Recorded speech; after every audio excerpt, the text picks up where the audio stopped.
In this video, I'm going to show you the lens I'd rank at number 1 in a list of the 5 most interesting Petri fast 50s. It's the Kuribayashi C.C. Petri Orikkor 50 f2, a lens with a name that's as intriguing as its performance. As you may have seen from my other videos in this series, Petri went bankrupt in 1977, but the company produced a range of SLR lenses with excellent optics, full of character. My top pick is one of 3 Kuribayashi-branded lenses I've tried, and I'll be comparing the 3 lenses in this video, and also comparing it, quite favourably, to possibly one of the greatest 50 f2s ever made. I'd definitely call all 3 Kuribayashi lenses unicorn lenses. As a group they're rare and seldom seen, and there's an element of fantasy to them as well. The Kuribayashi C.C. Petri Orikkor 50 f2, an M42 mount lens, was made for the Petri Penta camera in 1959, the company's first SLR. The second lens is the Kuribayashi C.C. Petri 50 f2, similar name, excluding the Orikkor part, but an entirely different lens. It was produced for an updated Petri Penta in 1960 and had the new Petri breech lock mount rather than an M42 mount.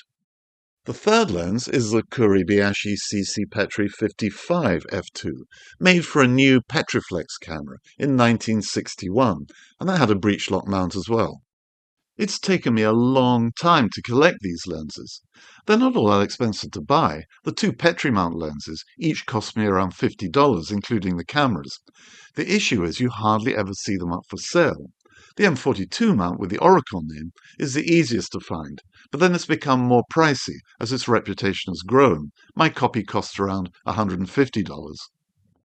I'll briefly describe the specs of each lens, compare how they perform, and then discuss my number 1 pick in more detail, as well as lessons learned from buying Petri gear, not all positive I have to report. The Kuribayashi C.C. Petri Orikkor was a standard lens for Petri's first SLR camera, a beautiful piece of gear, especially compared to the later plasticky Petri cameras. When it was introduced in 1959, the lens still featured the company's original name, Kuribayashi. It wasn't until 1962 that this was officially changed to Petri. Size-wise, it's a cute little all-metal lens, only weighing around 195 grams. It has a rather fiddly preset aperture ring, as well as the normal aperture ring, positioned very close to the camera body. I've never totally got used to this mechanism. It'd be better at the front of the lens. In common with some other high-quality fast 50s from the end of the 1950s, it has a good number of aperture blades, 10 in total. The optical design of 7 elements in 4 groups is unusual and quite complicated. Apparently it has a cemented triplet in its rear element, which might explain the way it renders images wide open, as we'll see later.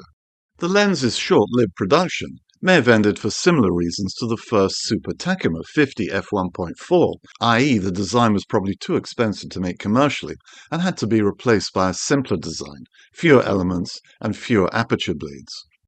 Another special thing about the lens is the glass used to make those 7 elements, which is supposed to be of very high quality. The combination of the design and the glass helps give the lens a strong reputation amongst owners for sharp, colourful images, and as we'll see, bokeh with a lot of character. Next up is the Kuribayashi C.C. Petri 50 f2 from 1960, with the new at the time Petri breech lock mount, and no Orikkor in the name. I've talked about adapting Petri mount lenses to digital cameras in other videos.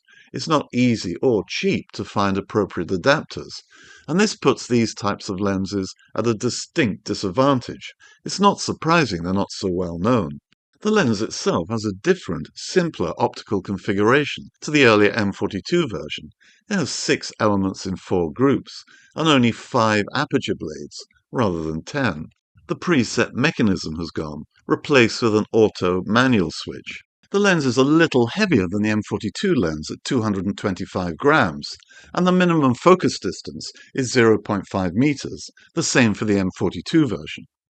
The third Kuribayashi C.C. Petri is a 55 f2, made from 1961, again with a Petri breech lock mount, weighing in at 230 grams. The lens has 6 elements in 4 groups, 6 aperture blades, and a slightly longer minimum focus distance of 0.6 meters. One curiosity of this lens is that the aperture ring turns in the opposite direction to the other 2 lenses, wide open on the left-hand side rather than on the right. Here's a summary of the specs of the 3 Kuribayashi Fast 50 lenses. All 3 lenses have their unique optical characteristics, so let's compare how they perform, starting with the 2 50 f2 lenses. The M42 lens of the Orikkor name may, I think it's fair to say, be one of the best old lenses you might never have heard of, with stellar reviews from the small number of owners of the lens. It's extremely highly regarded in some quarters, especially for the character of its wide-open bokeh, and the bokeh is rather distinctive. Sparkling is how owners often describe it, and I think this is very apt for how the lens renders in bright light. The out-of-focus highlights can have a sparkle to them. You can see this sparkle in some of my photos.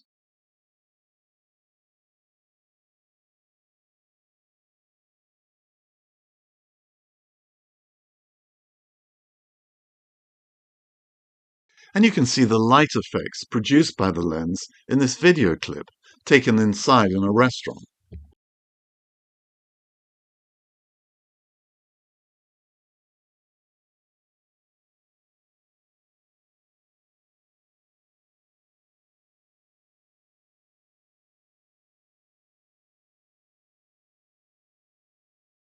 You can also see sparkles in images posted by others, for example Nico's album on Flickr. According to some people, the bokeh produced by the M42 mount lens is not unlike that produced by the hugely expensive Meyer-Optik Gorlitz Domiron 50 f2, as well as the famous Trioplan 100 f2.8. I'll return to discussing this assertion later in the video. Turning to the Petri mount 50 f2, it's a very strong performer wide open too. Here's a rather lovely example of the Petri mount lens's rendering. Very beautiful in my opinion. The impacts of only 5 blades is obvious top-down, but as you open up the lens, the bokeh is nice and smooth, and the bubbles are smooth as well. A good thing if you prefer smoother bokeh. So how does the Petri mount version compare head-to-head with the M42 mount version? Well, simply by observation through the viewfinder using the 2 lenses, it's hard to distinguish between them. If you look at these wide-open images for starters, there are a lot of similarities in the rendering, the sharpness, the blur, and the bubbles. If you want to see tangible differences, you need to do some more controlled tests. Indoors for a sharpness test, I took photos of this camera focusing on the lettering of the lens. First of all, you can see how sharp the M42 lens is stopped down. And you can see how well it isolates its subject wide open. Cropping into the image, the M42 mount lens is really quite sharp wide open. This is an excellent result. The Petri mount lens produces a similar result. Outdoors in brighter light, both lenses are sharp, but can produce some ghosting in bright light around in-focus areas. This is to be expected wide open from old lenses. On balance, I think the Petri mount lens might be slightly sharper wide open, with slightly less of a glow. By the way, none of my Kuribayashi lenses show much purple or green fringing in bright light situations. They're very well behaved in this regard. With the out-of-focus blur, both lenses can produce a sparkly look in the right light. I was a bit surprised at this finding. I thought the M42 lens had a monopoly on sparkles.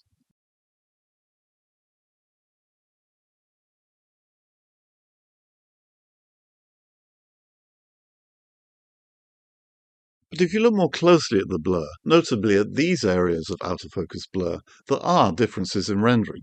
The M42 mount lens has produced more definition to the blur, in what I think is an attractive way.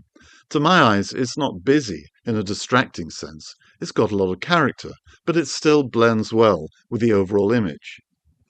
This also helps, in the right composition and conditions, produce that slightly swirly look to images that I've already mentioned. Looking at the bokeh bubbles produced by these lenses is interesting for a variety of reasons. Firstly, my copy of the M42 mount lens can produce irregular edges to the bubbles. This is a quirk of my copy, a physical quirk inside the lens. I haven't seen these effects from other copies, including another copy I own that has no blades. I'll get back to this towards the end of the video. Secondly, my Petri mount lens needs a good cleaning internally. Thirdly, the M42 mount lens produces more clearly defined lines around the bubbles than the Petri mount lens, a consequence of the different optical configuration. Fourthly, stop down one click on the aperture ring to f2.8.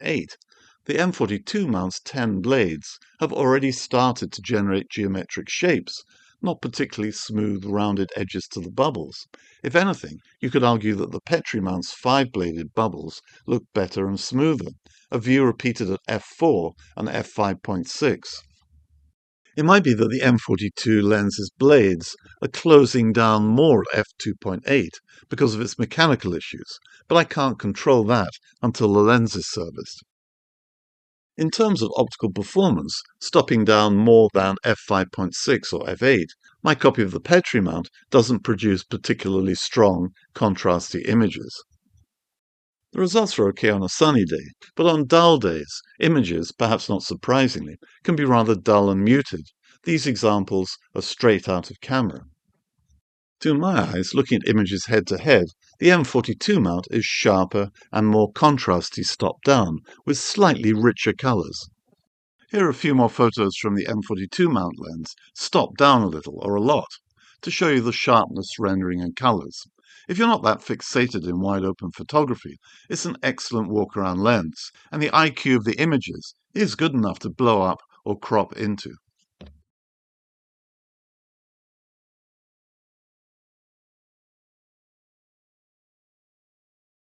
Both lenses are good for taking portraits. I prefer the rendering of images when they're stopped down a little for this. And both lenses produce images that look great, processed into black and white. With that busier bokeh, you can have a lot of fun going over the top with high-definition processing. In conclusion, comparing these two lenses, I found that both lenses can produce that sparkling bokeh, while the M42 mount lens has slightly more characterful bokeh wider open, and it also performs better stop-down, impressively sharp for a lens made as long ago as 1959. The M42 lens also has the distinct advantage that it's easier to adapt to digital cameras versus the Petri breech-lock mount, and although the Kuribayashi C.C. Petri Orikkor is more expensive to buy, it's the one I'd recommend. Onto the Petri mount 55 f2, and before I tried this lens, I thought there's no way it could match the M42 mount Kuribayashi Petri Orikkor. But I was wrong. After many comparative shots, it's much closer than I reckoned. It's an impressive lens. It produces some gorgeous bokeh wide open in the right light, and it's very nice and sharp. Here are some of my favorite wide open images taken with the lens.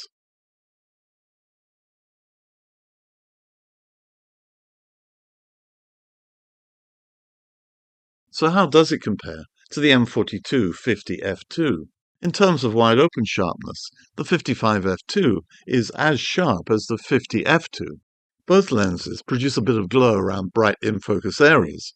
However, I don't think it distracts a great deal from the overall impact of the images. There are some noteworthy differences in how the lenses render out-of-focus areas, as these two images demonstrate. The most obvious difference is that the 55mm lens can get close up to the objects at the lens's minimum focusing distances, and as a result, this means the bokeh bubbles in out-of-focus areas are bigger. The bubbles themselves are differently rendered. The 55 f2 has softer-looking bubbles, while the M42 50 f2 has more defined lines around the bubbles, as we've seen before.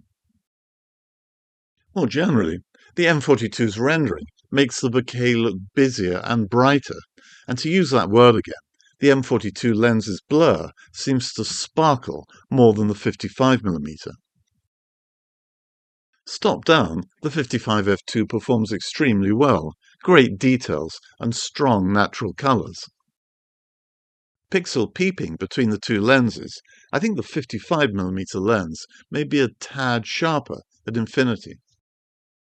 I have a hard time choosing a winner. They are, in my opinion, two excellent old lenses. The 55 seems a little sharper stopped down, while the 50 has a more characterful bokeh wider open.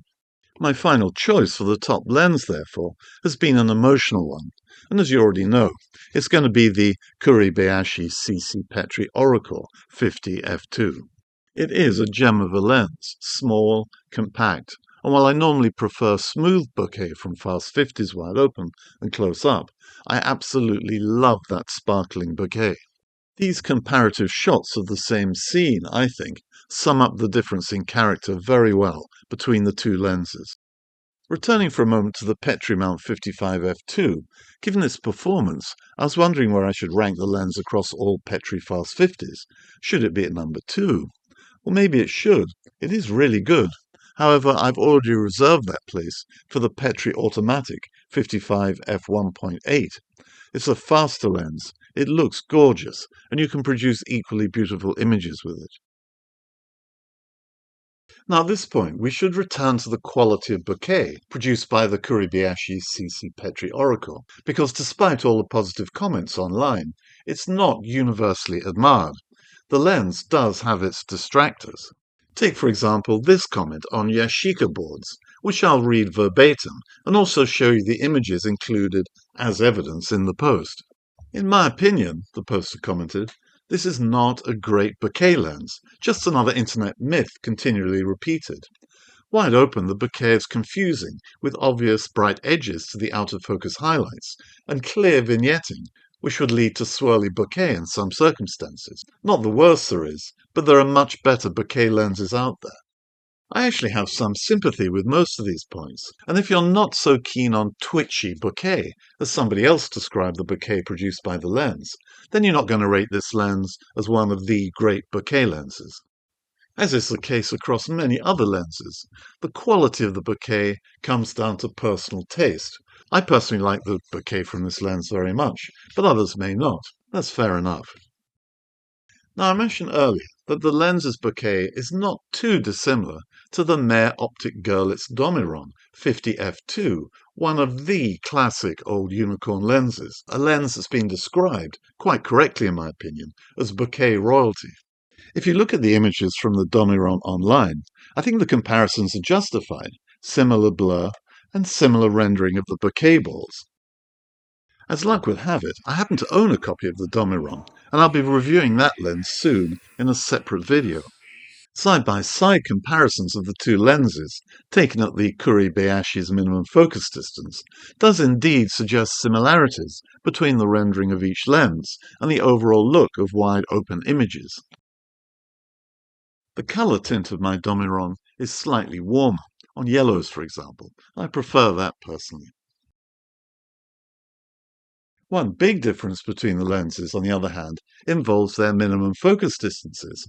It's 0.5 meters for the Kuribayashi and only 0.35 meters for the Domiron. And as you can see, this closer-up point of view does change the game significantly. Leaving aside the shorter MFD, which for me isn't easy to ignore, 0.35 meters is a great MFD for my purposes, the Kuribayashi performs rather well, considering the Domiron is priced at over $900 on some sites.